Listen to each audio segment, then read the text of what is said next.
Kisah legenda Putri Tujuh. Pada zaman dahulu kala, tersembunyi di balik rimbunnya pepohonan dan bukit-bukit asri di daerah Dumai, berdirilah sebuah kerajaan kecil nan indah bernama Seri Bunga Tanjung. Kerajaan ini dipimpin oleh seorang ratu bijaksana dan penuh kasih bernama Ratu Ciksima. Sang ratu dikenal dengan keteguhan hatinya dan kecerdasannya dalam memimpin, tetapi yang paling menakjubkan adalah keberuntungannya memiliki 7 orang putri yang kecantikannya bak bidadari.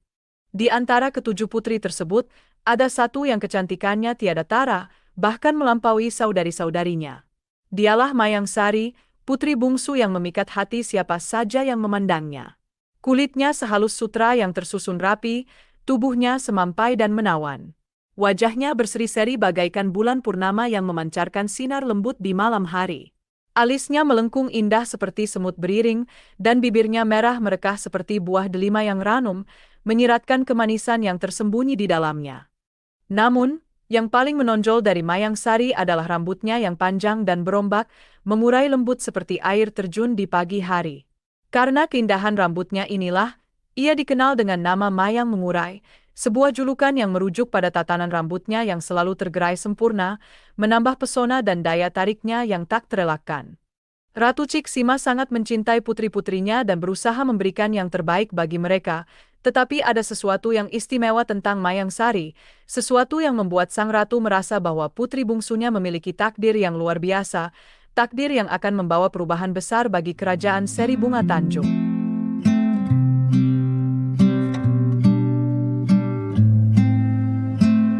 Suatu hari yang cerah, di sebuah tempat yang tersembunyi dan tenang bernama Lubuk Sarang Umai, ketujuh putri kerajaan Seri Bunga Tanjung sedang asyik mandi di dalam air jernih yang mengalir di antara pepohonan rindang. Gelak tawa mereka bergema merdu, berpadu dengan suara air yang bergemericik dan kicauan burung-burung hutan yang bersahutan. Tanpa mereka sadari, di balik semak-semak yang lebat, seorang pangeran tampan bernama Empang Kuala tengah memperhatikan mereka dengan penuh kekaguman. Pangeran ini, bersama beberapa pengawalnya, sedang dalam perjalanan untuk berburu di hutan ketika mata mereka terpaku pada pemandangan indah yang menyejukkan jiwa. Keindahan alam dipadu dengan kecantikan luar biasa ketujuh putri itu bagaikan lukisan yang hidup di depan mata mereka. Namun, di antara semua putri yang mempesona itu, pandangan Pangeran Empang Kuala tertuju pada satu sosok yang begitu memikat hati. Dialah Putri Mayang Sari, yang kecantikannya seperti bunga yang baru mekar di pagi hari. Rambutnya yang panjang mengurai, kulitnya yang sehalus sutra, serta senyum manis yang menghiasi bibirnya membuat sang pangeran tak mampu berpaling. Ia terpesona, seolah waktu berhenti sejenak hanya untuk membiarkannya mengagumi kecantikan Putri Mayang Sari. Dengan hati yang berdebar, Pangeran Empang Kuala bersembunyi lebih dalam di balik semak-semak, tak ingin mengganggu momen indah itu namun juga tak mampu meninggalkan pemandangan yang begitu memukau. Ia merasa hatinya mulai terikat oleh kecantikan Putri Mayang Sari, seorang putri yang mampu membuatnya jatuh cinta pada pandangan pertama, di sebuah tempat yang begitu damai dan jauh dari hiruk-pikuk istana.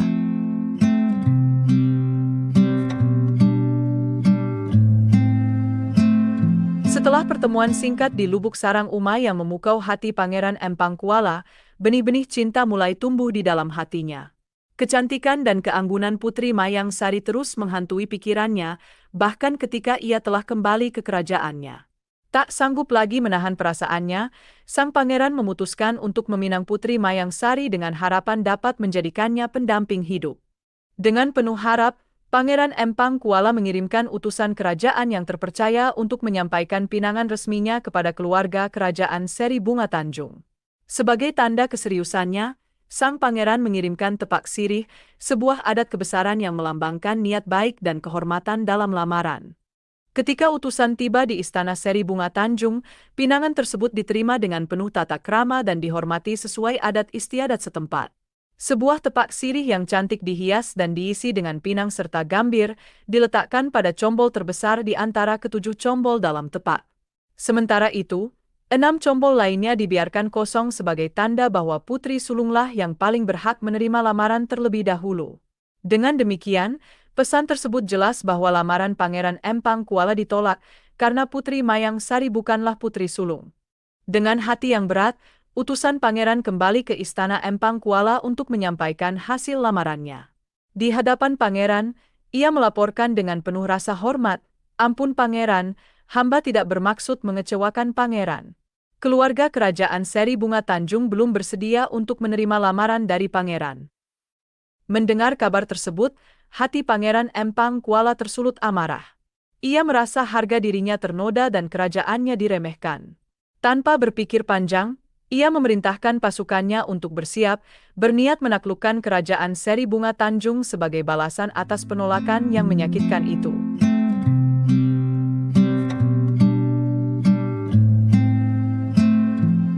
Peperangan yang tak terhindarkan akhirnya pecah di kerajaan Seri Bunga Tanjung.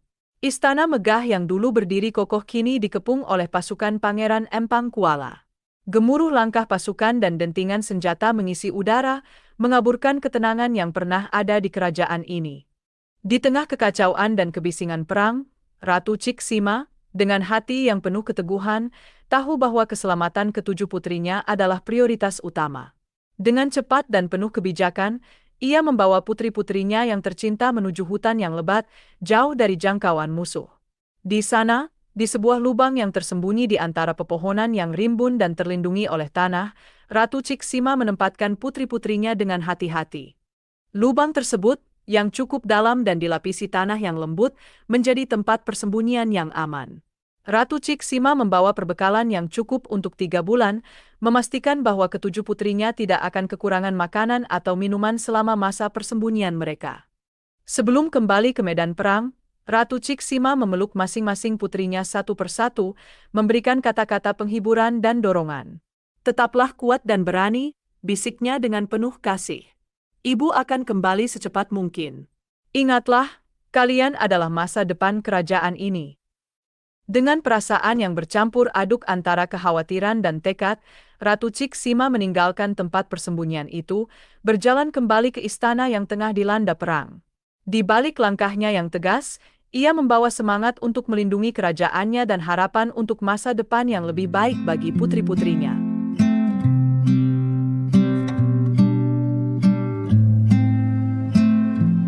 Waktu terus berjalan, peperangan yang diperkirakan akan berakhir dengan cepat ternyata berlangsung lebih lama dari yang diduga. Memasuki bulan keempat, kekuatan dan ketahanan pasukan kerajaan Seri Bunga Tanjung mulai terkikis, dan akhirnya mereka takluk di tangan Pangeran Empang Kuala. Korban jiwa pun berjatuhan, tak terhitung jumlah pasukan yang gugur di medan perang, demikian pula para penduduk kerajaan yang kehilangan nyawa, rumah, dan harta benda mereka. Keindahan dan kedamaian negeri itu telah hancur lebur, menyisakan puing-puing yang penuh duka dan penderitaan. Melihat kehancuran negerinya yang begitu parah, Ratu Cik Sima dengan tekad bulat memutuskan untuk mencari bantuan supranatural. Ia pergi ke Bukit Hulu Sungai Umam, tempat di mana seorang jin sakti bersemayam. Dengan segala kerendahan hati dan keteguhan niat, Ratu Cik Sima memohon bantuan jin tersebut untuk menyelamatkan kerajaannya. Sang jin, tersentuh oleh ketulusan hati Ratu Cik Sima, setuju untuk membantunya. Menjelang senja, ketika pasukan Pangeran Empang Kuala sedang beristirahat di bawah naungan pohon bakau di hilir Sungai Umam, jin tersebut mulai menjalankan kekuatannya. Tanpa disadari oleh pasukan itu, ribuan buah pohon bakau tiba-tiba berjatuhan dan menusuk tubuh mereka, menyebabkan mereka lumpuh seketika. Kekacauan pun terjadi di tengah malam yang tenang, membawa kehancuran yang tak terelakkan bagi pasukan Pangeran Empang Kuala. Di tengah kekacauan itu, utusan dari Ratu Cik Sima muncul dan menghampiri Pangeran Empang Kuala yang terluka di medan perang. "Apa maksud kedatanganmu ini?" tanya sang pangeran dengan suara yang dipenuhi kemarahan dan kelelahan. Utusan tersebut, dengan penuh rasa hormat dan keberanian, menjawab, "Wahai pangeran, hamba ingin menyampaikan pesan dari Ratu Cik Sima agar pangeran menghentikan peperangan ini. Tindakan pangeran telah merusak bumi sakti Rantau Bertuah dan menodai pesisir Seri Bunga Tanjung. Ingatlah, wahai pangeran, jika ada manusia yang datang dengan niat yang buruk, maka dia akan ditimpa malapetaka.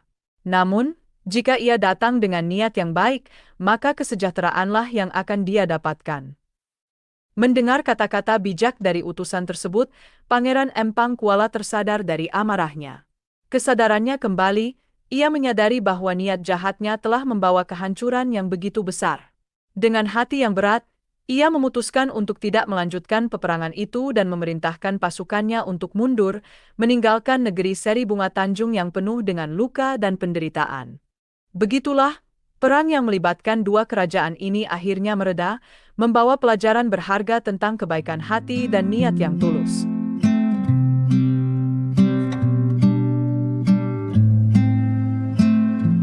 Keesokan paginya, dengan hati yang penuh harap dan kecemasan, Ratu Ciksima bergegas menuju hutan.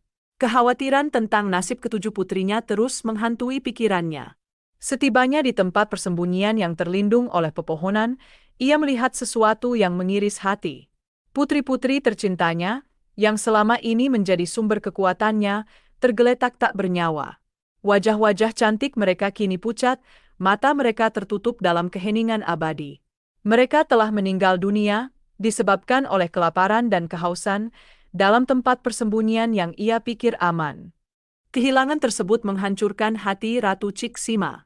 Perasaan bersalah dan duka mendalam melingkupi dirinya, menyebabkan tubuhnya menjadi lemah dan sering jatuh sakit. Hari demi hari, kondisinya semakin memburuk, hingga akhirnya ia menyusul putri-putrinya dalam kematian. Kerajaan Seri Bunga Tanjung kini kehilangan pemimpin bijaksananya, meninggalkan luka mendalam yang sulit disembuhkan. Kematian tragis ketujuh putri itu tidak terlupakan. Masyarakat Dumai mengenangnya dalam sebuah lirik lagu yang indah namun penuh kepedihan berjudul Putri Tujuh. Lagu ini terus dinyanyikan dari generasi ke generasi, mengisahkan tentang pengorbanan dan cinta sejati seorang ibu yang rela melakukan apa saja demi melindungi kehormatan keluarganya. Begitulah cerita rakyat, Putri Tujuh, yang penuh dengan pengorbanan, mengajarkan kita nilai-nilai keberanian, kesetiaan, dan kasih sayang yang abadi. Meski kisah ini berakhir dengan duka, semangat dari Putri Mayang Sari dan saudari-saudarinya tetap hidup dalam hati setiap orang yang mendengar ceritanya.